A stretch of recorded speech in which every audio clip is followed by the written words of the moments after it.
Tonight on CTV News, is the worst of the winter blast over? We have the latest. The Mayor comes under fire for anchor project delays, and some good news for art lovers. Broadcasting across Canterbury, from the CTV studio, this is First at 5. Good evening, great to have your company tonight. This is CTV News broadcasting live at ctv.co.nz, and we're experiencing a very fluid situation tonight with passes remaining closed and open. More snowfall is forecast in the weather. We'll give you those details later in the bulletin, but just to update you, news that's just come into us right now at the station in terms of the highways and passes that you need to know about that are either closed or open. This just come through now from the government agency. State Highway 8 is closed. That's between Twizel and Lake Tekapo. They are hoping to open that in about an hour's time, so do keep an eye out for that. State Highway 80 to Mount Cook, that will remain closed overnight. State Highway 73 Porters Pass Springfield to Arthurs Pass Village, that is open overnight, but chains are essential, and manned checkpoints will make sure that those chains are on there at the moment. What else we got for you this morning? There are vehicle restrictions tonight, still in place for many parts of the highway. State Highway 6, Haas Pass, and State Highway 8, Linda's Pass and Arthur's Pass chains are all required. Well, it's been a hair-raising experience for many people across Canterbury today, and particularly in mid-Canterbury, Orion Lines company has restored power to about 3,000 people in Canterbury, but at least just under 2,000 customers are likely to remain without power overnight. So we'll bring you more on those details as it comes to hand in this bulletin. So it's going to be a very cold night for many, particularly in mid-Canterbury. Those details later on in the bulletin. But, well, a group of trampers are lucky to be rescued today after heavy snowfall stranded them overnight in freezing conditions. A group of trampers caught out by last night's cold snap in Alpine Canterbury have spent the day recovering after being rescued this morning. 5 trampers were winched to safety by a Westpac rescue helicopter at around 10:30 a.m. from the Pinnacle Huts area near Methven. The 4 females and 1 male aged in their 20s set off their rescue beacon at 11:30 last night after the weather in the Alpine region had deteriorated. Police were thereafter able to contact the group by phone, being unable to reach the Pinnacle Huts due to the heavy snowfall, which reached 1.5 metres high. A rescue helicopter was unable to fly last night due to the weather conditions. However, the group were experienced trampers and well prepared, being able to make camp in a sheltered area for the night in tents. The 2 other trampers had arranged to meet the 3 females in the hut and were picked up at the same time as the group was rescued in the morning. Weather conditions in the area are still dangerous, and police are urging anyone planning a trip over the weekend to check the forecast and postpone if necessary. In other news tonight, the Mayor has come under fire today about delays to key anchor projects in Christchurch City. But she says it's not the council's responsibility. Here's Jared McCulloch. There could be a change of levy for Christchurch residents, with more money from ratepayers going into the city's infrastructure. Mayor Leanne Dalzell explained in a media session today that the earthquake levy, due to expire soon, may be replaced with another fund. Shortly after the February 2011 earthquake, the previous council under Bob Parker introduced the Quake Levy, which was designed to help fund the earthquake response costs for the next 5 years, with the rate sitting around 1.8% for every year, on top of the annual rates charges. Now, with its expiry date looming, the Christchurch City Council is looking to replace the tax. I don't think that we're starting, from scratch. We have got the significant body of work that has been undertaken by SCIRT. We probably know more about our horizontal infrastructure than any council in the country. She says more information could be needed to find the best possible way to make the levy work, using the likes of SCIRT. We also want to have some conversations, obviously, with the team at SCIRT, the knowledge and the expertise that is kind of locked in the arrangements that they have there will be available to the council to also establish about how we might get the best control of the different elements of our infrastructure that need to be addressed. The proposal by the Mayor is likely to see a smaller levy than the previous council's earthquake fund, expected to sit 3 points down on 1.5%, but that number could change. As I say, the view that the earthquake-related damage would be remedied under the cost-sharing agreement was a view that was widely held within council. So we are going to have to undertake a review of how we prioritise the work that lies ahead. The earthquake levy will likely see the changes as of mid-next year when it's likely to take effect. But for now, the council will be wanting to focus on the long-term plan, with meetings being held in the council chamber starting next Tuesday. And the Mayor says the final document will hopefully be completed and put into effect by the end of next week. Jared McCulloch, CTV News. The man accused of murdering his stepson has pleaded not guilty to the charge. 34-year-old James Roberts appeared in the High Court in Christchurch today and will reappear again in September. Roberts has been remanded in custody following his arrest in May for the murder of 5-year-old Leo Jayat Cole, who died in hospital from head injuries. Well, still to come here at CTV News, broadcasting and streaming live at ctv.co.nz. The sod is finally turned for Aranui's new community centre.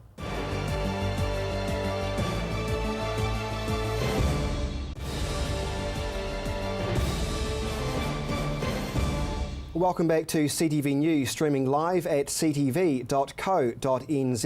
Well, this cold snap across Canterbury has left many without power.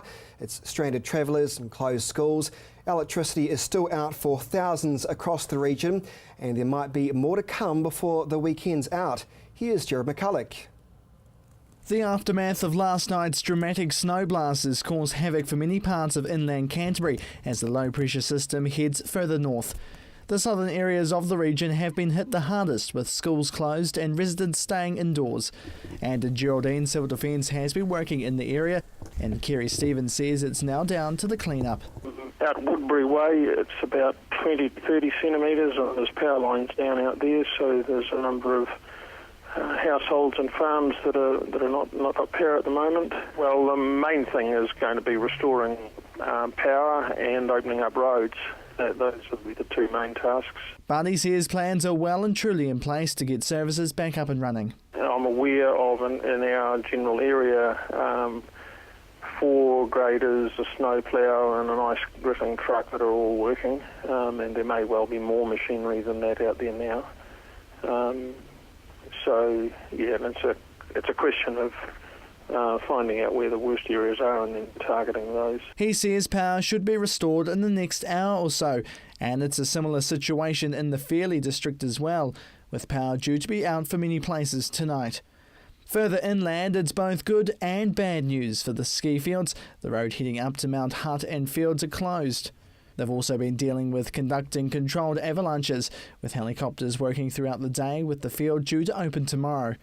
Since the winter bomb from last night, the field has seen an extra blanket of snow on the mountain, up to 1 metre.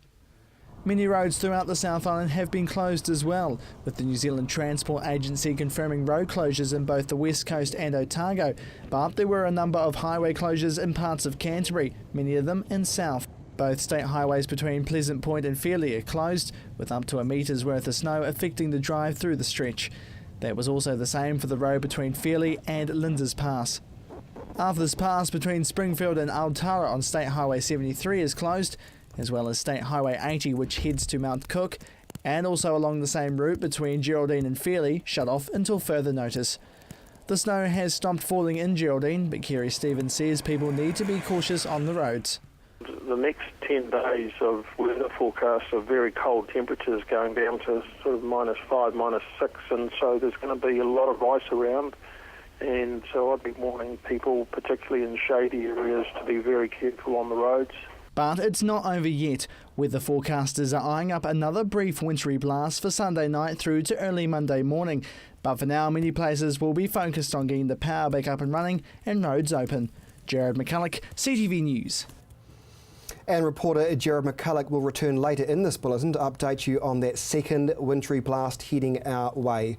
Well, police say a burglary at Canterbury University's chemistry department is likely to be drug-related. Police say chemicals were stolen on Sunday night, including those used to make illegal drugs. The university says since then it's relocated similar chemicals and compounds to a more secure location and has put in place additional security measures. Scene examinations will continue tonight. Well, it's a month behind schedule, but development on a new P&O Arts Quarter apparently is going strong. Here's Jared McCulloch. It's a step forward for this new building in the Arts Precinct, with the first week of construction happening and foundations being put down. Back in March this year, plans for the Piano Centre for Music and the Arts was given the tick of approval. The project will cost around $17.5 million and is headed by the Music Centre of Christchurch Trust, working alongside the Christchurch City Council, Sarah and the government, and will be housed in Armour Street. And the director of the centre says she's happy with the progress. It's incredibly exciting to see that we have got what I call an open-air stage through there now with the ballet girl behind and the stage there. The project is a month behind schedule due to more groundworks needing to be removed from the site before the concrete foundations could go down. But it'll go from here, with the building being one of the next art centres to hit Christchurch.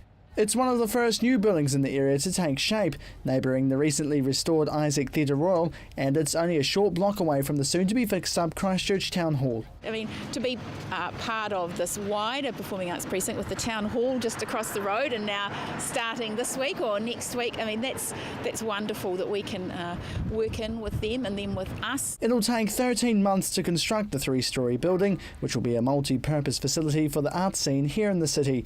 And Bronwyn says it's a great sense of hope for the arts in Christchurch. I think it will help Christchurch to feel positive about the arts. There's been some reports done recently where in fact Christchurch hasn't been feeling good about the arts in some surveys. The sports has kept going, the rugby's kept going, the cricket's been there, the arts has been much harder. But she says it's been busy off-site as well, signing tenants for the first floor and getting bookings ready for the grand opening in 2016 and even as far as 2017. Fundraising, obviously. We're selling our cookbook still. We've raised 40,000 of the 100,000 with that. We still have some more to sell, but that's selling well in the shops and online. Developing a new website which goes live tomorrow, which has been quite a bit of work. People need hope, and I think that decision gives people hope that the arts will be back in the central city. And she says the art community is excited to get in and use the space once it's completed. People are delighted that there is something happening, that there's a goal, there's a date that they can look to and work towards. Doors are expected to open in July next year. Jared McCulloch, CTV News.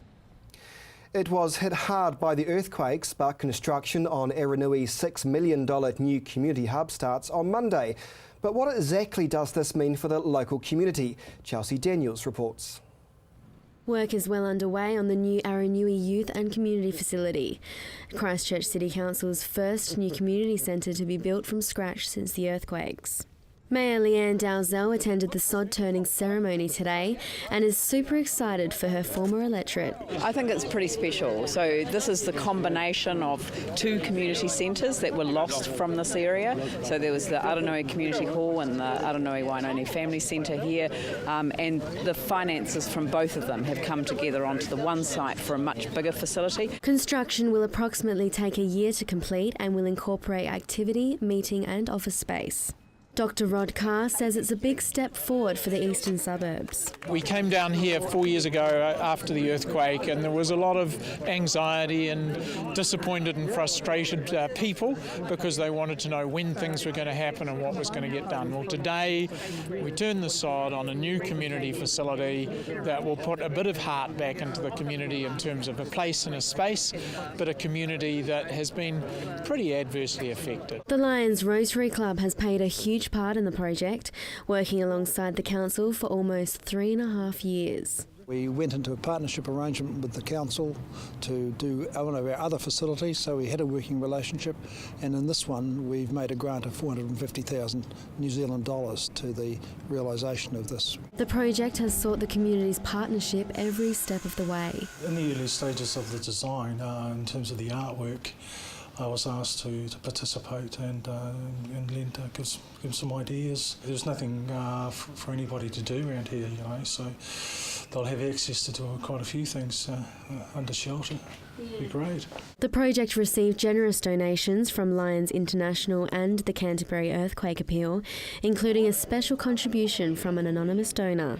There is a little bit of a story behind the Canterbury Earthquake Appeal Trust donation, because it includes $500,000 from one person who wanted to make a contribution to the East. I know that the same person has also contributed another $5 million, which will be going into the Eastern Rec and Sports Centre, and you know that's somebody who really felt for the young people of the East and wanted to make a huge contribution. So if that person's watching, just a huge thank you from the community. Chelsea Daniels, CTV News.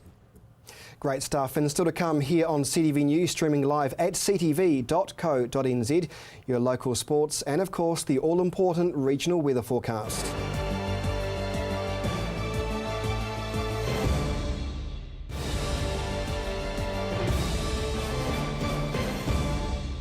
Welcome back to CTV News. Police are warning the public to be vigilant after a North Canterbury resident was scammed out of a significant amount of money.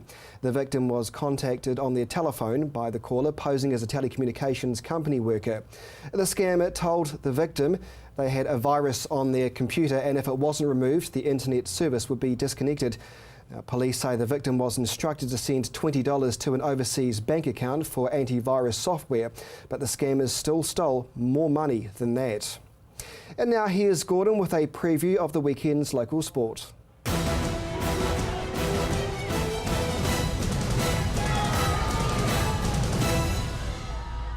The Canterbury Rams head to the road this weekend, needing 2 wins to keep their slim playoff hopes alive.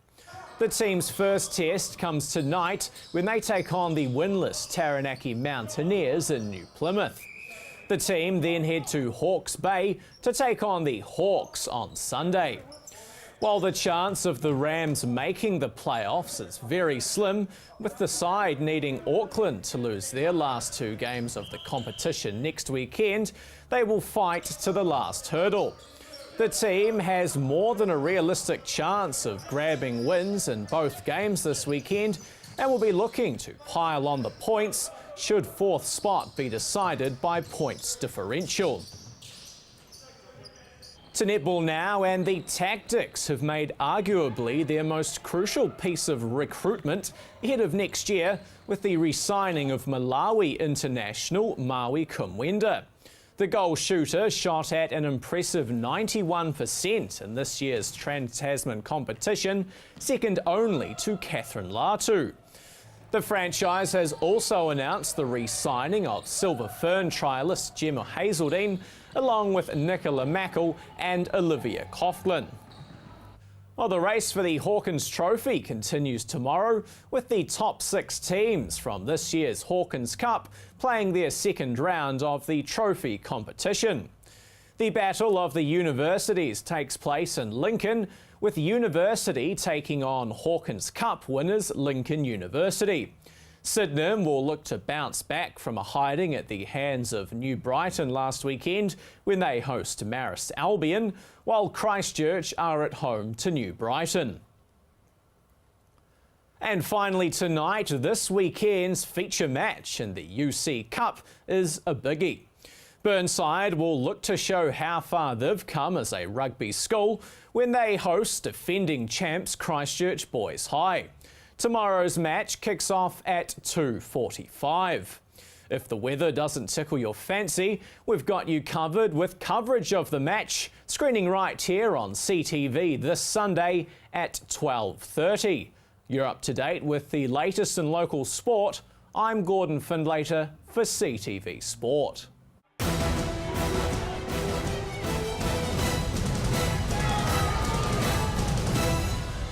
That weather really doesn't tickle my fancy.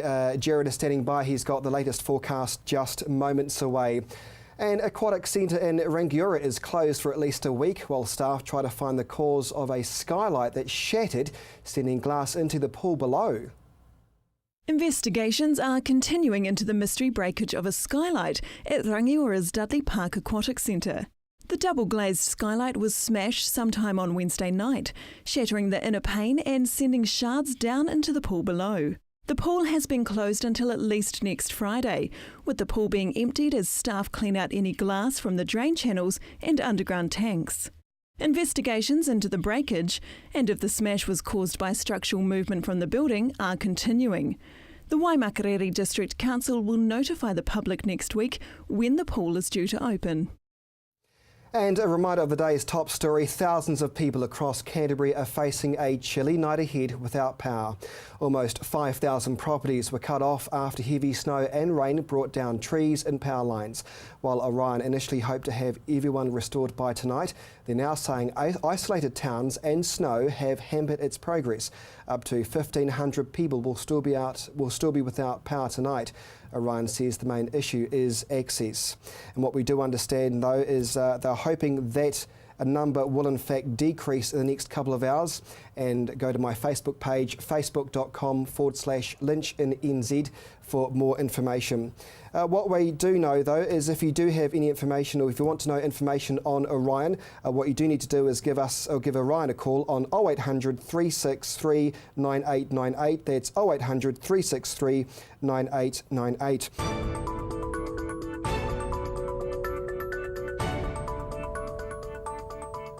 Good evening, Canterbury. Well, after that wintry blast yesterday, things are starting to cool down, especially for Sunday. But let's take a look at today's highs. 11 degrees for Temuka, Timaru and Geraldine, just 9 degrees today for Twizel.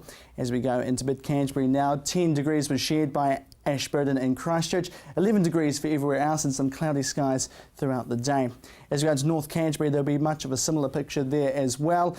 Cloudy skies and 13 degrees for most, 15 for Kaikoura, and a warm 14 degrees for Amberley. As we go into the Alpine region, though, it was much cooler than here, just 8 degrees for Lake Tekapo and Arthur's Pass. Right, tomorrow's temperatures for the major centres now. Let's start in Timaru. Southwesterly winds for you and a few showers here and there. You'll start the day on 1 degree and warmest tomorrow on 11. As we go to Ashburton, that will be a little bit cooler for you, just 10 degrees tomorrow, but you'll have some light winds and no chance of really showers here and there, a bit different from yesterday indeed.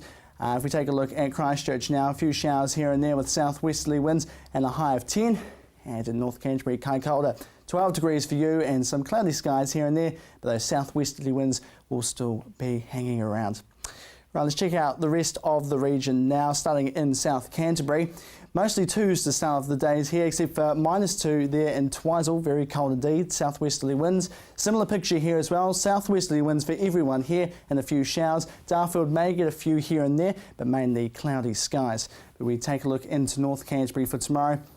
Mostly southwesterly winds here and there as well, and early teens for most, some showers for Culverden and just 9 degrees. And then we take a look into the Alpine region as well. Very similar here as well, a few showers here and there with southwesterly winds, and 7 shared by Lake Tekapo and Arthur's Pass. Right, the upcoming days now for the major centres. Showery skies here and there throughout the day for all areas here. Bit of a mixed bag too when it comes to the winds as well. Some northerlies in Ashburton and southwesterlies everywhere else. And as we flip to Monday, a bit different here, mostly southwesterly and southerly winds. Showers for Timaru, Christchurch and Kaikoura as well. As we look ahead now to Sunday, South Canterbury will have a few fine spells here and there, but it will still be cold. There'll be a few snow patches here and there as well, and further showers in North Canterbury. And when we flip to Monday, pretty much the same as well. Still quite a mixed bag as well. There will be some showers in South Canterbury as they get more and more as we go into North Canterbury, and those southerly winds will be there as well. So much cooler indeed than what we've been having. There's still some snow hanging around in most places inland, and we could expect another southerly blast too by the start of next week, but we'll keep you informed of that later on. But for now, that is your weather for Friday.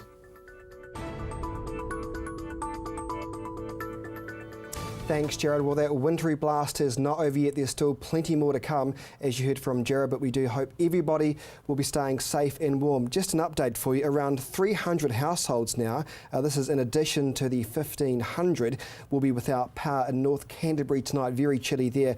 This is to do with main power now. Main power is saying those without power are in Lees Valley, Glen Bush and View Hill, all areas around the Oxford area. They're saying they're doing their best to restore the power, but unfortunately the bad news is it looks like it won't be restored until tomorrow morning at least. So if you're thinking it's cold in Christchurch, do spare a thought for our neighbours indeed.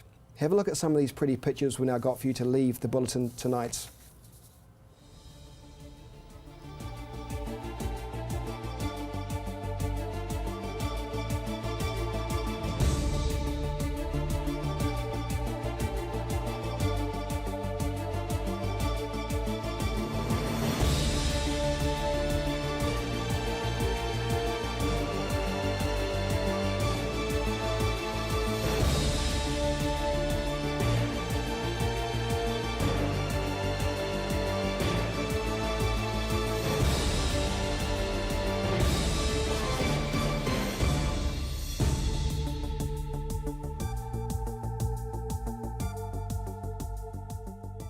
Supporting local content so you can see more of New Zealand on air.